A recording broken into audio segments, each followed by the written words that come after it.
Guys कैसे हैं आप लोग। आई होप कि सब अच्छे होंगे और खुशी में होंगे और अपनी जिंदगी खुशहाल बिता रहे होंगे। तो दोस्तों, आज जो हम पढ़ेंगे, आज जिस टॉपिक को लेके आज हम पढ़ेंगे वो है कांग्रेस प्रणाली, जो क्लास 12 की चैप्टर बुक सेकेंड की जो चैप्टर 5 है वो उसको आज हम पढ़ेंगे और हम देखेंगे कि कांग्रेस प्रणाली होती क्या है, कांग्रेस प्रणाली में टूट कैसे हुई, इसकी पुनर्स्थापना कैसे हुई, सिंडिकेट क्या था, बाकी सब कुछ देखेंगे कि नेहरू के बाद कौन कौन प्रधानमंत्री बने, कैसे इंदिरा गांधी प्रधानमंत्री बनी, कैसे लाल बहादुर शास्त्री प्रधानमंत्री बनी, ये सब चीजों के बारे में हम यहाँ पे देखेंगे। मगर हाँ, वीडियो शुरू करने से पहले यार मैं एक तुमसे शिकायत करूंगा यार सब्सक्राइबर नहीं बढ़ रहे यार, ना व्यूज मिल रहे हैं यार। कम से कम यार हमारे लिए इतनी मेहनत करता हूँ यार आपके लिए, तो यार हमारी मेहनत को थोड़ा सा वैल्यू करो यार, हमारी मेहनत की यार। तो सब्सक्राइब शेयर और लाइक कर दो यार प्लीज। और कमेंट में कम से कम ये तो बता दो यार कि अगले चैप्टर पढ़ना क्या है आपको, ये तो बता दो यार। मैं अपनी मर्जी से कुछ भी पढ़ा देता हूँ और तुम भी आगे पढ़ लेते हो, तो कोई बताओ यार कि पढ़ना क्या है, क्या क्या पार्ट, कौन सा टॉपिक आपको समझ में नहीं आया ये भी बताओ यार, ताकि मैं उसको और अच्छे से एक्सप्लेन कर सकूं। तो गाइस प्लीज पहले जाओ लाइक शेयर सब्सक्राइब करो और हाँ उस बेल आइकन को भी दबाओ, ठीक है ना। जाओ जल्दी जाओ, जल्दी से जाओ। तो गाइस चलिए शुरू करते हैं अपनी क्लास को। और इसमें क्या है कि कांग्रेस प्रणाली एक्चुअली होती है, वो मैं आपको बताता हूँ। 1964 में क्या हुआ कि अचानक से तो नहीं, खैर नेहरू जी की मृत्यु हो जाती है। वो पिछले एक साल से लगभग मुसीबत में नहीं, बीमारी में चल रहे थे, तो उनकी मई 1964 में उनकी मृत्यु हो जाती है। फिर उसके बाद ना एक बार फिर से देश के सामने एक मुसीबत खड़ी हो जाती है कि अब हम किसको बनाएं। तो और उसके बाद सबसे बड़ी चुनौती ये थी कि अगर नेहरू के बाद देश का होगा क्या, क्योंकि नेहरू को जो है बहुत ही शालीन, सभ्य और सुशील नेता माना जाता था।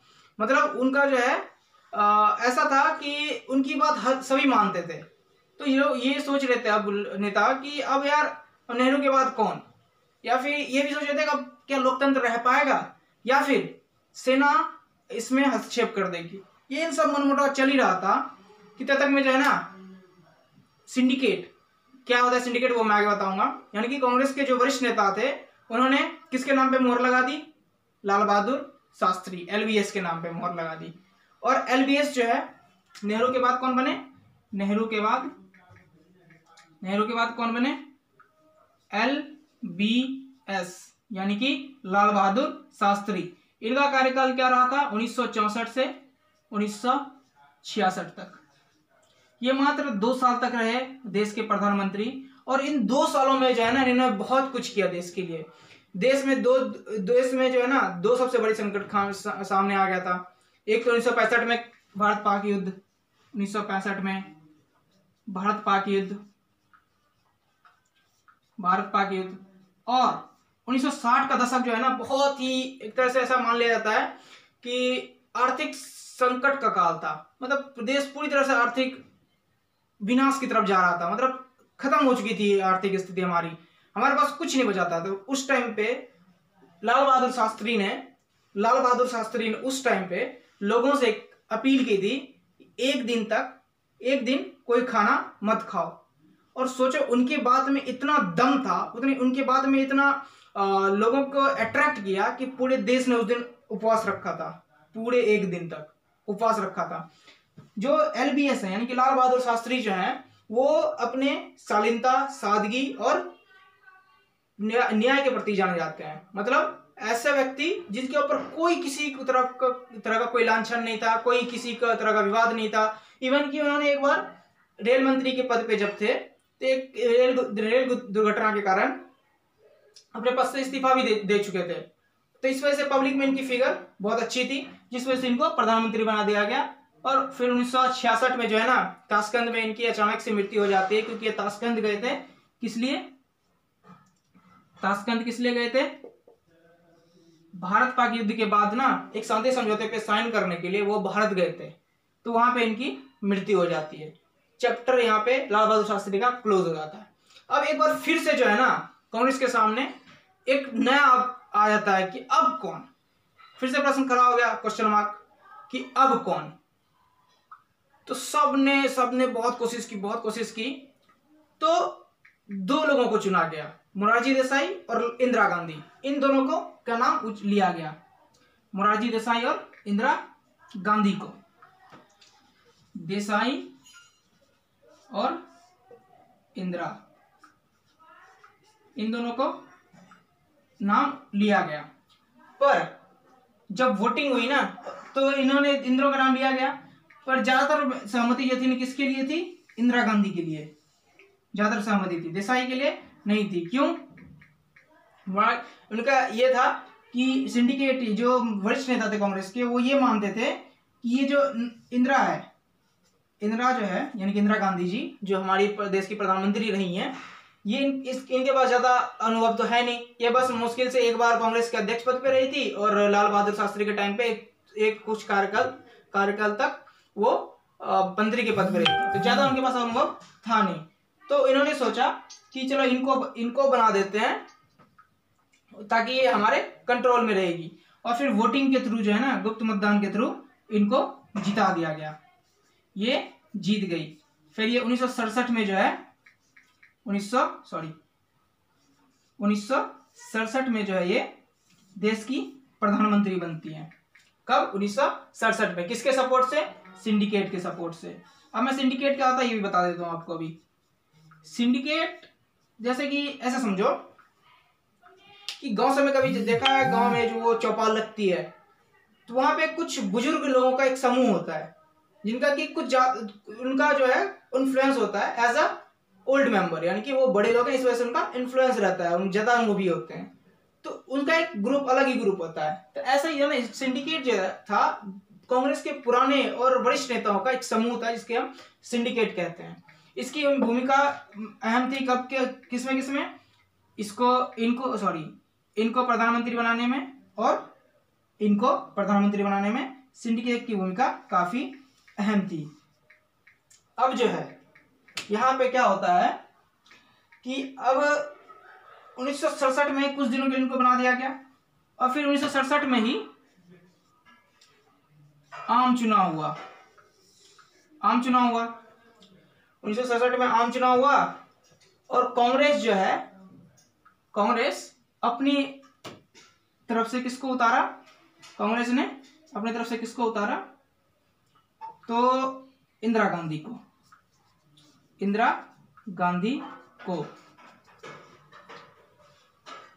उतारा।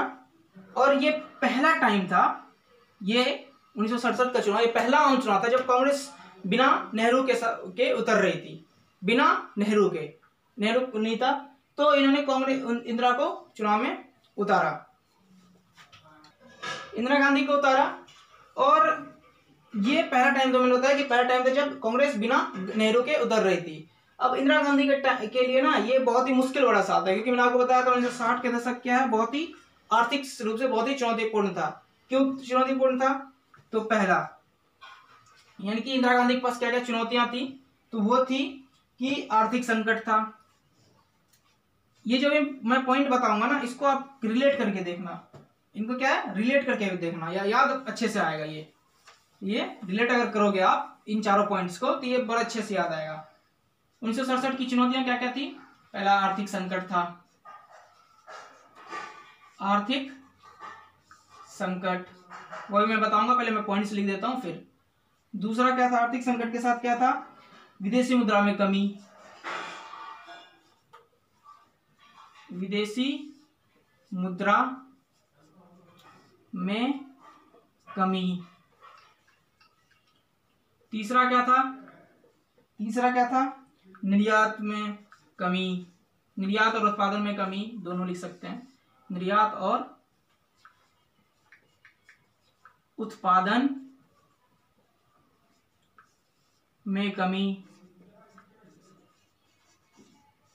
और चौथा क्या है इसमें, चौथा है सैन्य खर्चों में बढ़ोतरी, सैन्य खर्चों में बढ़ोतरी।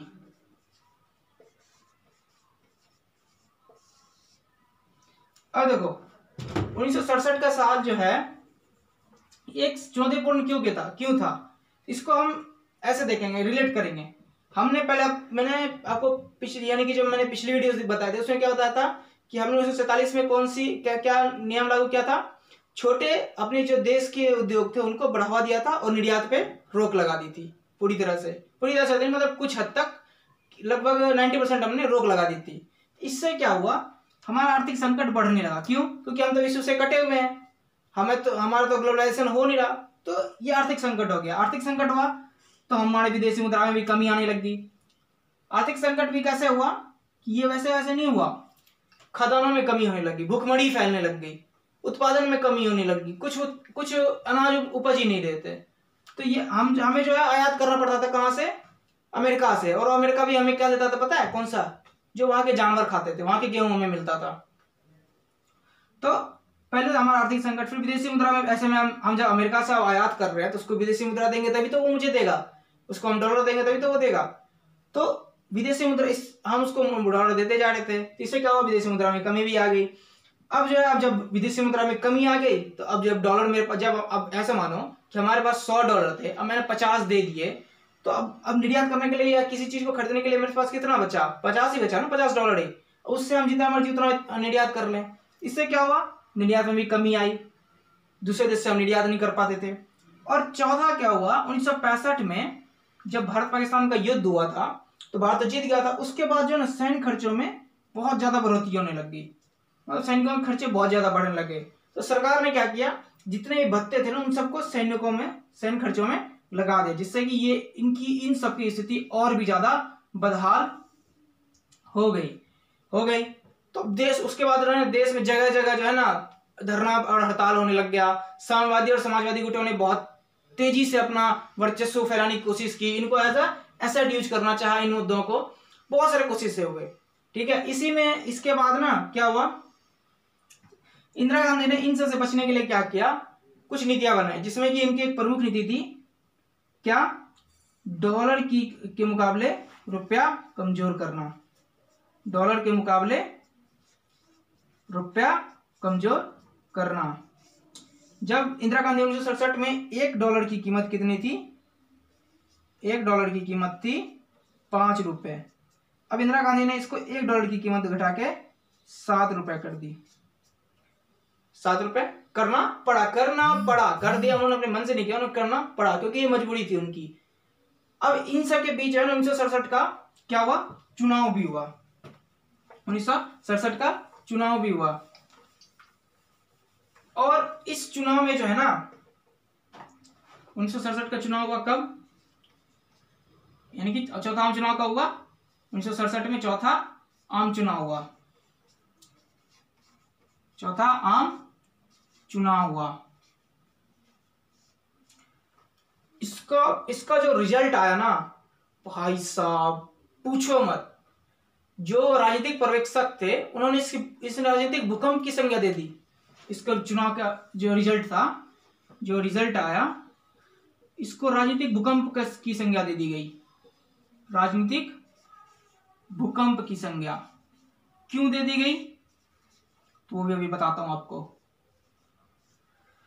राजनीतिक भूकंप की संज्ञा इसलिए दी गई कि 1967 में जितने सीट आए थे ना, इससे कम सीट तो कांग्रेस को आज तक मिले ही नहीं, कभी नहीं मिले थे। जितने बड़े बड़े कांग्रेस के नेता थे, के कामराज, एस निजलिंगप्पा, मोरारजी देसाई, सब चुनाव हार चुके थे। हालांकि इंदिरा गांधी चुनाव जीत गई थी, इंदिरा गांधी जीत गई थी, मगर बाकी सब जो है हार गए थे। इंदिरा गांधी की जीत हुई थी, बाकी सब जो है हार गए थे। हालांकि कांग्रेस ने केंद्र में सरकार तो बनाई, पर जो है वो उतने अल्प बहुमत से बनाई, मतलब ज्यादा बहुमत से, मतलब बहुमत तो मिल गया था उनको, मगर उतना नहीं मिल पाया जितना कि उनको पिछले और के चुनाव में मिला था। ठीक है, यहां तक समझ में आ गई सबको? चलिए आगे बढ़ते हैं। अभी अब क्या हुआ, 1967 का चुनाव सब हो रहा था, अब कांग्रेस तो अकेले चुनाव लड़ेगी नहीं, तो एक टर्म है गैर कांग्रेसवाद का। गैर कांग्रेसवाद, एक यहां पे एक अच्छा सा क्वेश्चन बनता है वो मैं भी बताता हूँ कौन सा क्वेश्चन बनता है। पहले गैर कांग्रेसवाद समझ ले, फिर वो क्वेश्चन इसी से रिलेटेड है, गैर कांग्रेसवाद से। यहाँ पे क्या हुआ, जब 1967 में जो आर्थिक स्थिति सब बन रही थी, इन सब में ना इनको क्या लगा, जो गैर कांग्रेसी दल थे, यानी कि जैसे भारतीय जनसंघ था, कम्युनिस्ट पार्टी था, एसएसपी था, स्वतंत्र पार्टी थी, जितनी भी पार्टियां थी, पीएससी थी, डीएमके थी, जितनी भी पार्टियां थी, इन सबको क्या लगा कि कांग्रेस जो है ना, कांग्रेस जो है क्यों सत्तासीन है, कांग्रेस क्यों सत्तासीन है, क्योंकि हमारे जो वोट है, हमारे वोट बट गए हैं, इस वजह से ये कांग्रेस किसमें है, सत्ता में है। तो उन्होंने वो क्या किया, उन्होंने सब एक हो गए और एक मिलके चुनाव लड़ा और इन्हें क्या नाम दिया, ग्रेट अलायंस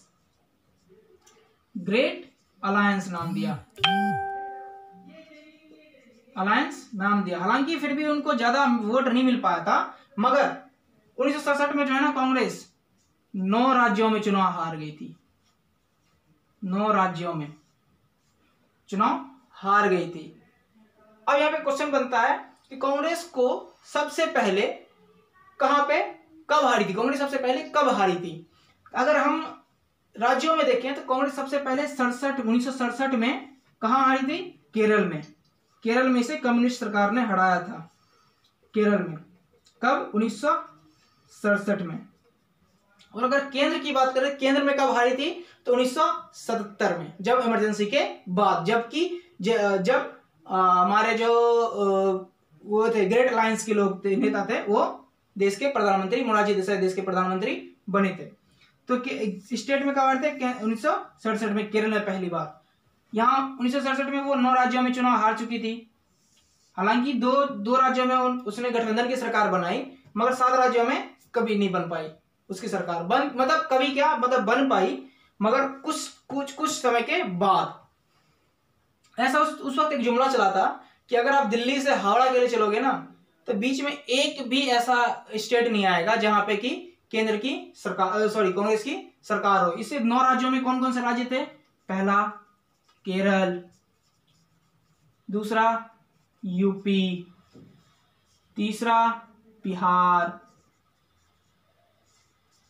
चौथा झारखंड तो खैर उस वक्त बना ही नहीं था, बिहार, और आपका ये पश्चिम बंगाल,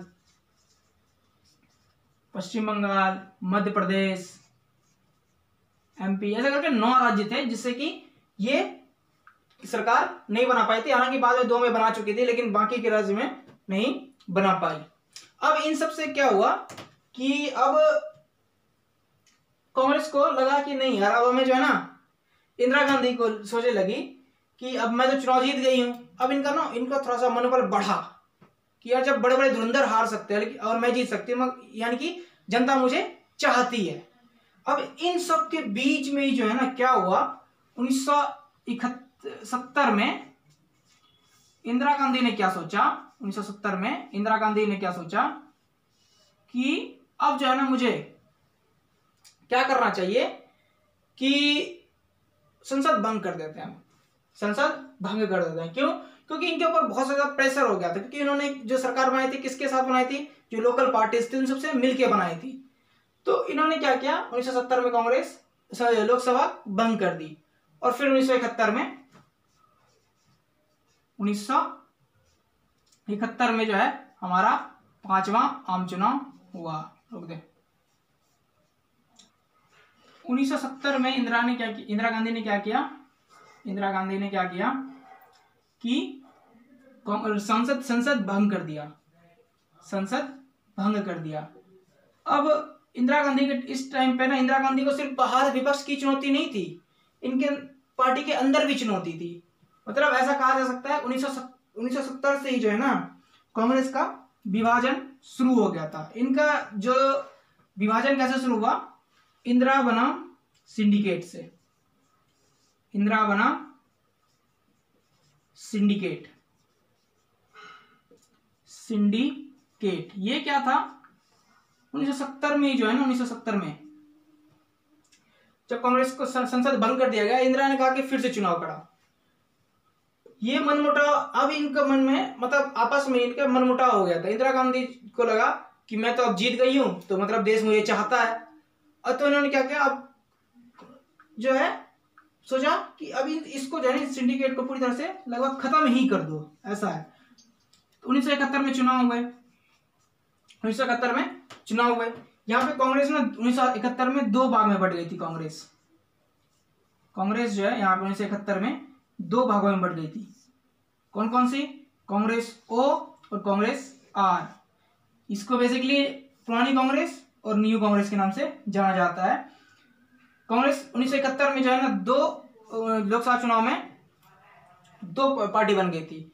एक साइड जो कांग्रेस ओ ने जो है ना विपक्षी दलों के साथ मिलके क्या बनाया था? ग्रेट, मतलब विपक्षी दलों के साथ तो ये नहीं मिली थी कांग्रेस, मतलब इन्होंने अलग चुनाव लड़ा और इसने अलग चुनाव लड़ा। कांग्रेस आर किसकी थी? कांग्रेस आर थी इंदिरा की, ठीक है। और कांग्रेस ओ किनकी थी? सिंडिकेट की, सिंडिकेट के नेताओं की। यहां पे 1971 में जो है ना चुनाव हो रहे थे। इंदिरा गांधी ने ना एक बहुत ही अहम मुद्दा उठा दिया, गरीबी हटाओ का नारा दे दिया इंदिरा गांधी ने, गरीबी हटाओ। इससे क्या हुआ? इनकी जो वैल्यूज थी वो बढ़ गई। हालांकि पक्ष जो था विपक्षियों का ज्यादा मजबूत लग रहा था। क्यों? क्योंकि अभी तो नई थी ना इंदिरा गांधी, तो जो ग्रेट अलायंस थे यानी कि विपक्ष थे, ग्रेट अलायंस जो थी ये ज्यादा पावरफुल लग रही थी। मगर इंदिरा गांधी ने ना सबकी एक नब्ज पकड़ ली। किसकी? गरीबों की नब्ज पकड़ ली और उन्होंने नारा दे दिया गरीबी हटाओ का। इन्होंने प्रचार में कहा कि विपक्ष के पास सिवाय इंदिरा हटाओ के और कोई मुद्दा नहीं है, ठीक है। और इसके दम पे जो है ना वो 1971 का चुनाव जीत गई। 1971 का चुनाव जीत गई, वो भी ऐसे वैसे नहीं, भारी बहुमत से। आज तक जो है ना इतनी सीटें कांग्रेस को कभी मिली ही नहीं थी। कांग्रेस यानी कि इंदिरा गांधी ने किसके साथ किया? कम्युनिस्ट पार्टी के साथ मिलके, और इन्हें 345 सीटें मिली थी, 345, जिसमें कि 27 सीटें मात्र कम्युनिस्ट पार्टी की थी, बाकी की सारी सीटें किसकी थी? इंदिरा गांधी की। भारी बहुमत से इनको ये विजयी हुई और जाके फिर से संसद में बैठी। और अब जो है ना ऐसा मान लो कि अब यहां से जो है कांग्रेस को पूरी तरह से खत्म हो गया। ग्रेट अलायंस को मात्र कितनी सीटें मिली? 40, कांग्रेस को मात्र 16, बस। मतलब 1/4 सीट भी कह सकते हैं कि हाँ 1/4 सीट कह सकते हैं कि हाँ मिला, मगर वो भी नहीं था इनका, ऐसा हाल हो गया था। और फिर 1971 में ही क्या हुआ? भारत पाकिस्तान युद्ध भी हो गया, जिसमें कि उनकी कुशलता को देखकर सब इतने प्रभावित हुए, पक्ष तो पक्ष, विपक्ष ने भी इनकी खूब सारी तारीफ की, खूब इनके तारीफों के पुल बांध दिए गए और जो इनकी पॉपुलैरिटी में 4 चांद लग गया। यहां तक सबको समझ में आया बात है, ठीक है। क्योंकि अब जो बढ़ेंगे ना आगे वो इन सबसे रिलेट होगा, तो इसको ध्यान में रखना, ठीक है। अब बढ़ते हैं आगे। अब जो है जब मनमुटाव चल रहा था 1969-70 के दशक में, यानी कि जो कांग्रेस और सिंडिकेट के बीच, इंदिरा और सिंडिकेट में चल रही थी, तो उसमें इनकी जो मतलब क्या कहते हैं पूरी तरह से खुल्ला मनमुटाव सामने कब आया सामने? 1969 के राष्ट्रपति चुनाव में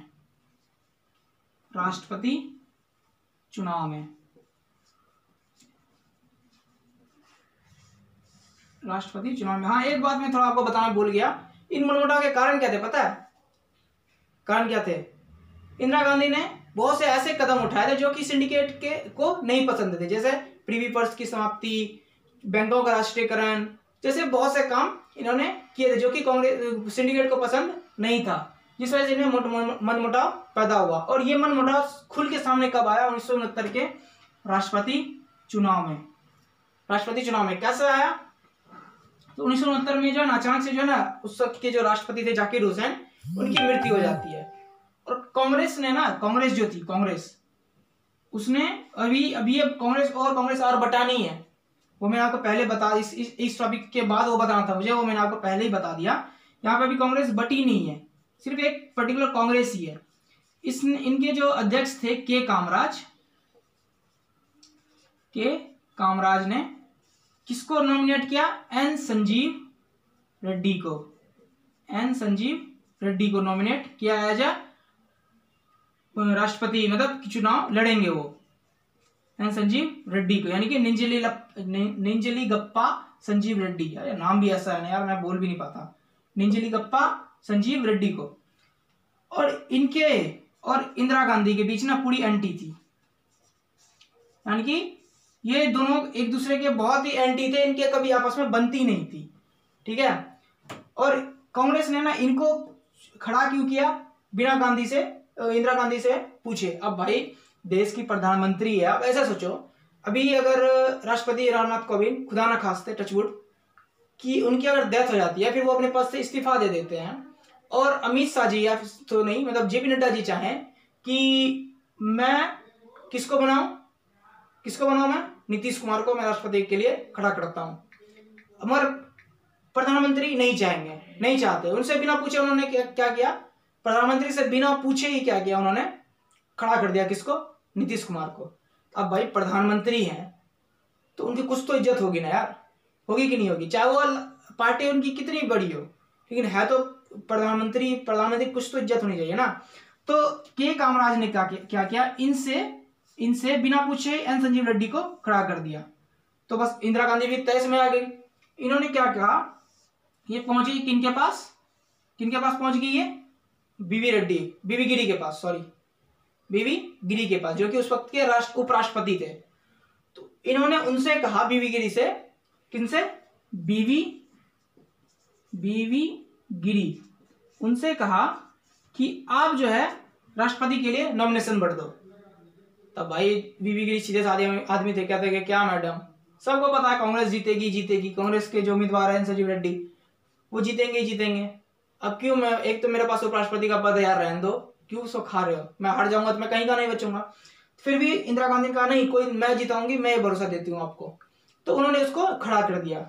और जब ये बात कांग्रेस को पता चली ना, किसको, कांग्रेस को, कि इंदिरा गांधी ने खड़ा कर दिया किसको, बीवी गिरी को, इन्होंने क्या किया, इंदिरा गांधी को पार्टी से निकाल दिया और व्हीप जारी कर दिया कि जितने भी कांग्रेस के वर्कर हैं, जितने भी कांग्रेस के सांसद हैं, विधायक हैं, सभी किसको वोट देंगे, एन संजीव रेड्डी को। किनको वोट देंगे, एन संजीव रेड्डी को। व्हीप मतलब व्हीप होता है, एक ऐसा होता है कि अगर आपको कह दिया गया ना कि ये करना है, आपको करना ही पड़ेगा, वो व्हीप होता है। पर अब इंदिरा गांधी के जो सपोर्टर्स थे, उन्होंने कामराज से कहा कि मैं एक आपातकालीन कांग्रेस वर्कर्स की आपातकालीन बैठक बुलाना चाहता हूं, मगर कामराज ने मना कर दिया। तो इंदिरा गांधी ने सबसे कहा कि आप अपनी मन की आवाज सुने और अपने दिल की बात सुन के वोट करें, क्योंकि आने वाला टाइम किसी और का नहीं, मेरा है, प्रधानमंत्री मैं हूं। आप वो करें जो आपका दिल कहता है। तो लोगों ने जब मतदान हुआ, बीबी गिरी भारी मतों से विजयी बने।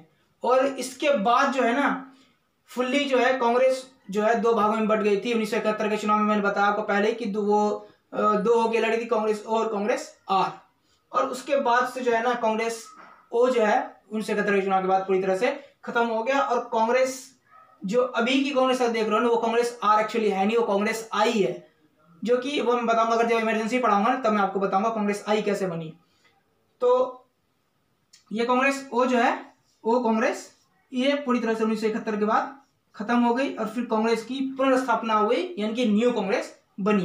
तो ये थी कांग्रेस प्रणाली, कांग्रेस का पुनर्स्थापन और कांग्रेस का विघटन। I hope you will enjoy this video. और अगर हाँ पसंद आई ना, पसंद तो आई होगी वो मुझे पता है, तो भाई लाइक शेयर सब्सक्राइब करो यार। मैं इतनी मेहनत करता हूँ यार, गला फाड़ के चिल्लाता हूँ, तो यार मैं थोड़ी उसका फल दो, लाइक शेयर सब्सक्राइब कर दो यार। अभी पिछले लगभग अब 1 साल होने वाला है चैनल बने हुए, अब मात्र अभी तक 150 भी सब्सक्राइबर नहीं हुए यार। कम से कम सब्सक्राइब तो करवा दो यार, सब्सक्राइबर बढ़वा दो प्लीज। जाओ जल्दी जाओ। जय हिंद, जय भारत।